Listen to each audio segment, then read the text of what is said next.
We can talk about the Dallas Mavericks and their recent game with the Minnesota Timberwolves. And let me just go ahead and pull up the graphic right here. So, as you can see, the final score was 124 to 103. And the entire game, it was never close. And again, it was really never close throughout any moment of this game. Luka Doncic had 20 points in the first quarter. There was a point in time where the Timberwolves as a team only had 3 more points than Luka Doncic. And this man was on a mission to just completely embarrass the Timberwolves in their home court. This was somewhat a lot the commentators during the game compared this game to when Dallas completely destroyed the Phoenix Suns in the Western Conference semifinals a few years ago, because they played game 7 at Phoenix, and Luka completely destroyed the opposing team. He tends to do that a lot when this is a common thing for him to do. And it's the game was never close because the Mavericks, they jumped out immediately behind Luka's 20 points, and as the game continued to go on, the Mavericks, they never blew that lead, and the Timberwolves never came close to beating them. And I'll just go ahead and pull up the rest of the box scores right here before I continue and I show Kyrie and Luka's stats, but let's just go right ahead. Let me just open this up. So the rest of the again, the team, it was never close throughout any moment, and Dallas outscored the Timberwolves 35-19 in the first quarter, and again, they just withheld that lead throughout the rest of the game. The only times that they ever got outscored was only in the third and in the fourth quarter, and they only got outscored by 8 points. Meanwhile, the point differential between 35 points and 19 is substantial, and it's much greater than the rest of the other quarters that they played. And so, just looking at the rest of the stats, the Western Conference Finals MVP is Luka Doncic. He ended the game with 36 points, 10 rebounds, and 5 assists. Easily one of his greater performances for the Mavericks. And I didn't put the field goal percentage in the stats for this game, but he shot 14 for 22 from the field and 6 of 10 from 3. So he was on a mission. That man, he was not about to be stopped. Now, Kyrie Irving, he also wasn't going to be stopped in this game. He ended with 36 points, 4 rebounds, and 5 assists. And he shot 14 for 27 from the field and 4 of 10 from the 3-point line. So these two, throughout the rest of the series, Luka Doncic here, these are his averages. Now you can't really see, but the bottom number on the bottom right is his 3-point percentage, 43% from the 3. He shot 47% from the field, and he averaged 32 points per game, 8.2 rebounds per game, and 9.6 assists. And he also averaged 2.2 steals per game. Now, one of the things that was a little bit of a bad or a scar on Luka's game, or a bad note on Luka's game, it was his defense. That was the one thing that he got so much criticism for, and that is the one thing that he's really a little inconsistent in. But in this series, averaging 2.2 steals per game is, it's incredibly helpful, especially coming from a guard that isn't really expected to do or have an impact on the defensive side of the ball. So the fact that he was able to average 2.2 steals per game, along with almost averaging a 30-point triple-double, is nothing short of impressive. Kyrie Irving, he also averaged very good numbers as well. Now, unfortunately,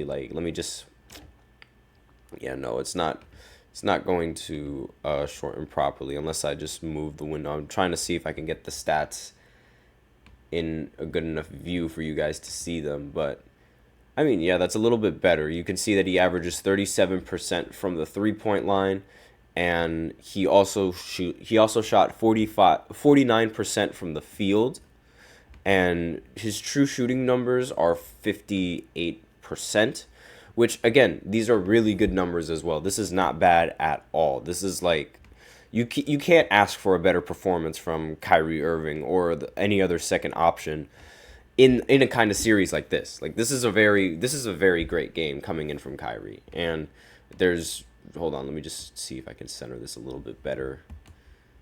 Yeah, there we go. So that looks a lot better.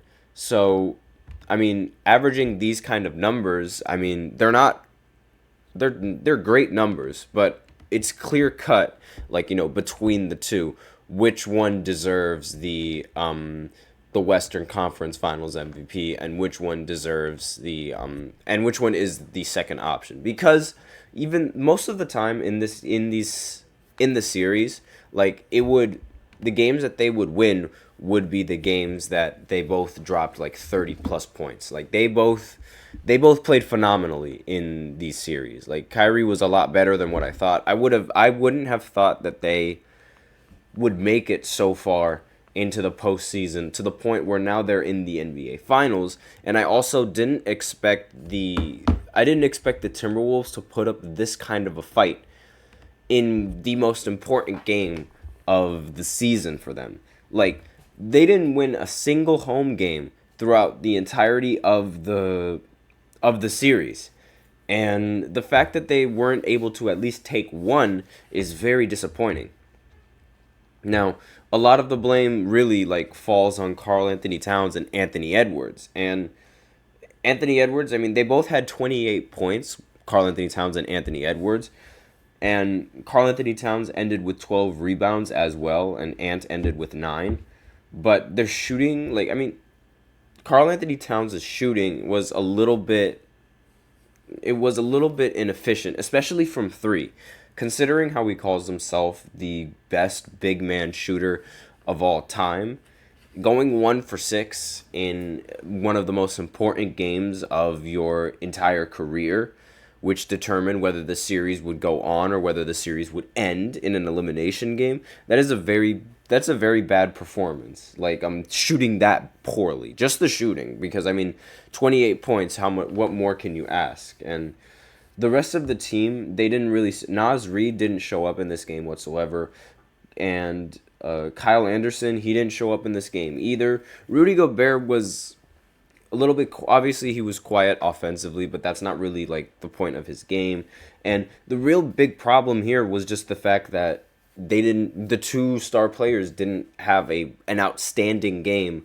That they really needed an outstanding game to be able to stop Luka and Kyrie in this specific game, because like they were on a mission to just beat them. And the rest of the team, like, I'm not going to say that they didn't play well, obviously, but it's like, considering how Luka and Kyrie were like taking a majority of the shots, it wasn't like anyone else was going off for like, because the most points scored by another player that wasn't Kyrie or Luka was by PJ Washington, and he ended with 12.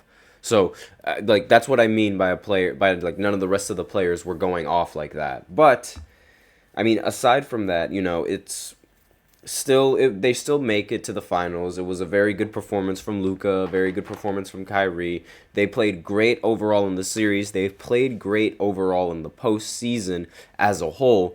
And like, I mean, a lot of people didn't really think this was going to work. I also didn't think it was going to work. But I mean, this is sort of what Kyrie is like used to playing with, and this is what he's had the most success with. I mean, you could compare Luka's game and LeBron's game like similarly. Like, they both get triple doubles. They're both great scoring options, and they both know how to produce offensively. And you could compare like LeBron and Kyrie's stint with the Cavs to like this 1 year with the Dallas Mavericks, because like Luka's known for getting triple doubles, same as LeBron. So it's like they're kind of similar, and Kyrie is used to being a second option to LeBron. So it's like really it's almost like he's back in square one, which is kind of ironic. But with that, we are out of time for this first segment. So now I will go ahead and go into the second segment, where I talk about Duke basketball and the possibility of them joining the SEC. So I will be right back after this short break. Stay tuned. I feel like I'm losing my mind. Is everybody in the world blind? Please, Lord, give me a sign, a sign. I feel like I'm losing my mind. Is everybody in the world blind? Please, Lord, give me a sign, a sign. I wanna be the greatest. Everybody on their fake shit. I look around and feel like everybody is the fakest. I make this every day and I'm impatient, hoping one day I blow up from the basement. Statement, the top is so vacant. I don't hear shit that I think is amazing. Waiting for my day when I'm playing sold out shows for 1,000 faces. Hey, give me that crown. Get in my way and to be put down. It ain't your place, all this my town. If I want that shit, then I'll get it right now. I'm losing it, the noose it fits. I'm losing shit, a stupid myth. You choose to live or choose to dip. You choose to fight or lose your grip and lose a gift. I feel like I'm losing my mind. Is everybody in the world blind? Please, Lord, give me a sign, a sign. I feel like I'm losing my mind. Is everybody in the world blind?